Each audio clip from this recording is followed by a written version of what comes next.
Hi everyone, welcome to John and Tris Chats. It's not going there.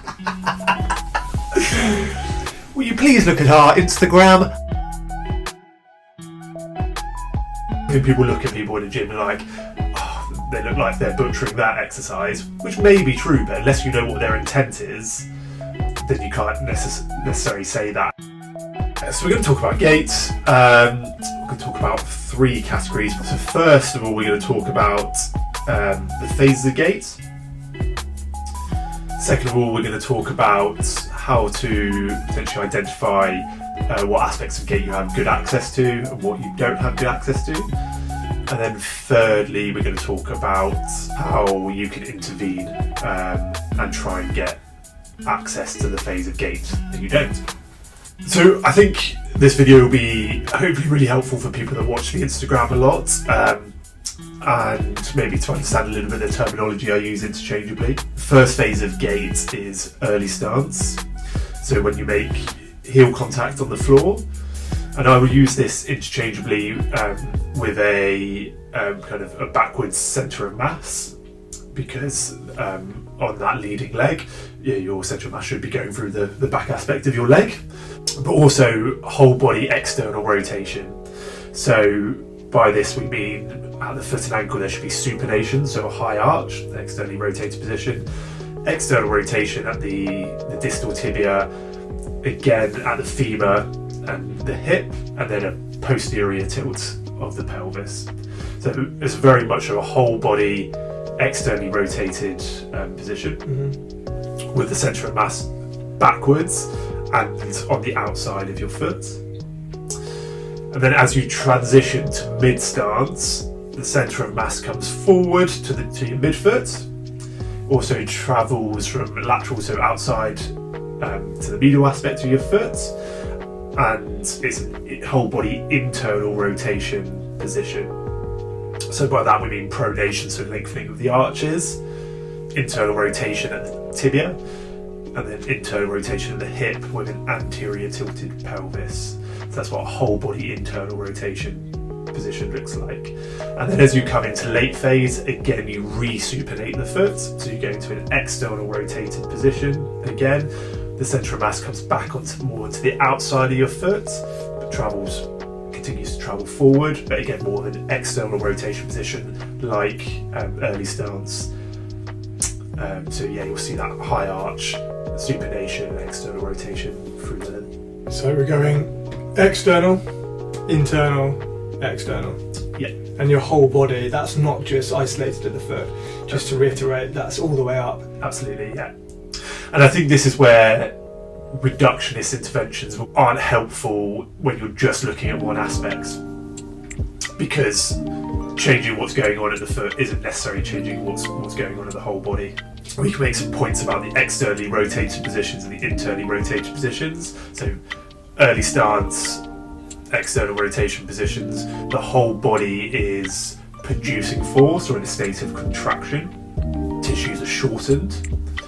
And then in an internal rotation position, we're trying to get length through all the tissues. So they're eccentric loading, so absorbing force. And then as they eccentrically load, they are gaining the potential to then contract again and produce power into late stance external rotation. So although we have these positions ER, IR, or early stance, mid stance, late stance, it's actually important to think what's happening as you're travelling between one to the other. So early stance to mid stance, you are internally rotating, and therefore you are yielding, you are lengthening tissue, and you are eccentrically loading. And then from mid stance to late stance, you are externally rotating, and so you are shortening tissues, you are producing force. What's really important to identify here, as with everything, one's not good, one's not bad. External rotation isn't good and internal rotation bad, or vice versa. But to have healthy tendons, joints, and to be the most efficient mover, we need to be somewhere central, and we can access both sides of that movement continuum. And I think issues arise when you only have access to one side. You're deep down in an externally rotated position and you can't find internal rotation. or vice versa. When you start seeing lots of these presentations, you can start to build pictures of what activities would maybe make you more biased to one position rather than the other. And so people like, again, sweeping statements, but people like who've gone through kind of weightlifting and bodybuilding movements tend to be really biased towards external, contracted, shortened positions.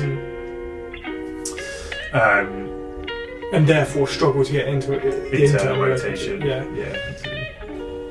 Is that true for most body movements? As in body movements. Yeah, so like in general, movement in general. Yeah. If for a weightlift, for example, if you're more inclined to be externally rotated. Yeah. The same is true in terms of your difficulty to get into internal rotation positions, or is that specific to GAIT? No, you definitely see it through the upper limb as well. Very similar. And again, if we think about external rotation and internal rotation, so external rotation being kind of a contracted muscle production state, and internal rotation being not necessarily relaxation, because a lot of it is involving like eccentric contraction and lengthening, but the goal is, if you're in an ER state, can we get length through a tissue, maybe a little bit of the ability to inhibit or switch off muscles. And then vice versa, in internal rotation we probably want a little bit more tone, a little bit more state of kind of contraction in the tissues. And then bodybuilders, they spend so much time under tension, potentially not through full range of movement, and therefore they really struggle to get that kind of inhibition and that lengthening through that tissue, because they've trained their neuromuscular system to be in that kind of contracted state. Yeah, that makes sense. We've spoken about the sort of mechanics of GAIT. Yeah, second part of this was thinking, okay, so how do I know whether I'm more biased towards external rotation or internal rotation? There's some really obvious things that you can look at, and look at trends in people that are biased one way or another, without kind of doing like physio tests. So I think thinking about kind of archetypes can be quite helpful. So we did a post recently on kind of high arches versus flat feet. So I would associate flat feet with people that are struggling to externally rotate, so we're stuck in internal rotation or mid stance. And then with the slight red herrings, I think there's a few red herrings for that. And then high arches, stuck in external rotation position. And really need more mid stance, really need more internal rotation. And then that will carry over as well to look at kind of tread on your shoes, especially if you're a runner, you're putting miles in, look where you're worn on your shoes. And so if we go back to the phases of GAIT, the external rotation position being on the outside lateral foot, like you commonly see someone who's struggling to get internal rotation, that they're stuck in external rotation, that tread on the outside of their foot is worn, and then vice versa, tread on the inside if you're stuck in internal rotation and struggling to get external rotation. And then the red herring, I think, of the foot archetype goes on to some telltale signs if you're stuck in a position. So feet out, and so feet out and maybe an anterior tilted kind of posture, for me, is someone who is stuck in external rotation, and they're trying to make any compensation they can to get some internal rotation. Because essentially we need some internal rotation, we can't move without going through that continuum. But you can either get legal internal rotation, which is what we kind of talked about, internal rotation, the positions through the limb. But if you can't get those, you're going to have to change the way you move or your body position to create space to internally rotate into.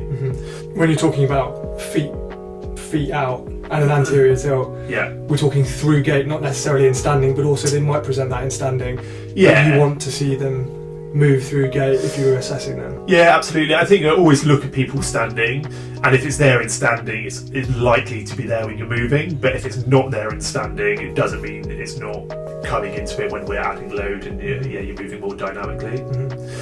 So people will often think they've got flat feet, but actually if they've got an externally rotated foot and the foot looks flat, I would say that's still someone who's biasing external rotation, doing everything possible to try and get some internal rotation.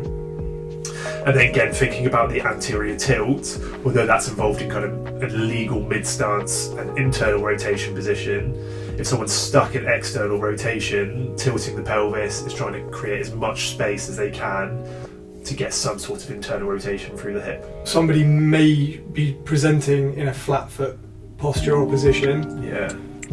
Well, similar to what you've just said actually, but it still might be an externally rotated person, and that's probably because it's not true pronation. It may be manifesting in another way. Yeah, and that's again why it's a red herring. So I think pronation, we need to remember, is lengthening back to front through the foot. Yes, it does have an aspect of outside to inside, but the people with an externally rotated foot with a flat foot is probably actually just really excessive calcaneus eversion and the navicular dumping in, just the frontal plane, the sideways movement, and like I say, like really false pronation and not true pronation. So they are, and again, that is them struggling to get true pronation and trying to do anything possible to get some internal rotation through their body. So I think if you have identified that you're even externally rotated bias to your movement or internal rotation bias to your movement, I think you don't have to, be doing an hour worth of mobility programs. I think modifications to normal strength and conditioning can be really helpful, using the phases of GAIT and thinking about centre of mass and rotations and those kind of bits to modify the exercise to bias more external rotation if you're stuck in internal rotation, or vice versa. And this is where I think there is no right or wrong necessary ways to exercise without knowing the intent. So I think people look at people in a gym and like, oh, they look like they're butchering that exercise, which may be true, but unless you know what their intent is, then you can't necessarily say that. And I think you can take an exercise, and I will probably take very common gym exercises and change them depending on the person in front of me and the movement biases they have. And I mean, on Instagram, sometimes we're guilty as well, like the clickbaity stuff, I think, but there's a guy, Joel Seedman, interesting character. He's got kind of like 1 million followers. And the other day he was doing like this tick cross on how to hinge and how to deadlift. But actually, I would coach a hinge or a deadlift in two very different ways, depending if I was wanting more internal rotation out of it or more external rotation. So he was trying to. So if we use deadlift of how we would modify that to get either side of the continuum. He was coaching a vertical shin angle as your hinge, and I think that's entirely appropriate if you are stuck in internal rotation and you're trying to get more external rotation out, because the weight is coming backwards from the heel, so more ER. Vertical shin angle, and you're getting a lot more kind of length through the hamstrings. Where actually I think if you were stuck in external rotation, then actually coming into a slight positive shin angle, so the knee is over the midfoot, so your centre of mass is over the midfoot, and then hinge from that position, less hamstring length, more load through the glutes, is going to be a lot more helpful to get more internal rotation attributes out of that hinge. So I don't think there is a strict yes or no. I think it depends. Are you chasing more internal rotation or are you chasing more external rotation? And that might be for joint health or tendon health, but it might be for performance. So if we say, there is centre, there's many shades of grey between the extremes that we're talking about, but someone like a sprinter who spends a lot of time in a contracted, externally rotated position, they might want to train more externally rotated or put more externally rotated modifications on their exercises. It's a little bit more kind of sport specific, although they will need some internal rotation for performance. They are definitely going to be biased more to that side. Yeah, you're never going to avoid the externally rotated positions if you're an externally rotated person. You just might bias the internal stuff. Yeah, absolutely, yeah. And it's just trying to bring you back to centre a little bit more. It's not... We can appreciate all movement is good movement, but we just want access to either side of the middle. And so therefore, if you are stuck on the external rotation position, modifying your exercises to get a little bit more internal rotation is helpful, vice versa.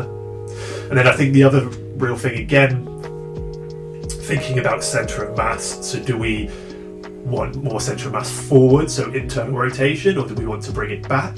Using elevations can be really helpful. So if we take a split squat, for example, if you go front foot elevated, it's going to bring your centre of mass backwards. So I'd say that's more appropriate if someone's stuck in internal rotation, they need more external rotation, bringing the centre of mass backwards. And then rear foot elevated is going to shift your whole centre of mass forwards. So if you're stuck in external rotation, you need more IR, then elevating the rear foot will take your centre of mass forwards. And I think sometimes people are doing all these kind of like stretches and everything, and it doesn't have to be like that to get more access to movement. People's programs can look exactly the same in terms of the exercises, and then the modifications and manipulating the centre of mass will open up options one way or the other. Just going back to the split squat, the size of the block that you're using, or the bench, whatever it is also quite an important thing to take into consideration, because that will then manipulate the weight as well, right? Yeah. So you just need to be careful if you're going to use these as approaches. Yeah, I'd say the biggest mistake you can make with that, say if we're going to rear foot elevate, we're going to bring the centre of mass forward, we want the centre of mass forward to that midfoot, to mimic mid stance, but we don't want it so far forward that you're on your toes and you're clutching your toes, because then you're back in ER. So it's playing around with it, but I would say using the reference points as a weight through heel or weight through midfoot. You don't want to jack these up so much that you're going past that kind of intended point. That's useful.